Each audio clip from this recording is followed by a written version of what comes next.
కొన్ని రెసిపీస్ చూసినప్పుడు చాలా సింపుల్గా చేసేసారే, మనం కూడా ట్రై చేద్దామని ట్రై చేస్తాం. అది హిట్టో ఫ్లాఫో ఏదో ఒకటి అవుతుంది కదా. మీకు ఎప్పుడైనా అలా జరిగిందా?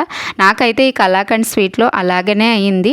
లాస్ట్కి అవుట్పుట్ అయితే పర్వాలేదు అనిపించింది. ఇక్కడ ఏం మిస్టేక్ చేశానంటే, ముందుగా 1 లీటర్ పాలు తీసుకొని మరిగించుకున్నాను. అవి మరిగాక ఇందులో పంచదార, నెయ్యి వేసేసి మరలా మరిగించాను. ఇంతవరకు బాగానే చేసేసిన తర్వాత ఒక నిమ్మకాయని తీసుకొని ఆ రసాన్ని స్ప్రింకిల్ చేశాను. స్ప్రింకిల్ చేస్తే కొద్దిగా పాలు విరిగాయి, పూర్తిగా విరగలేదు.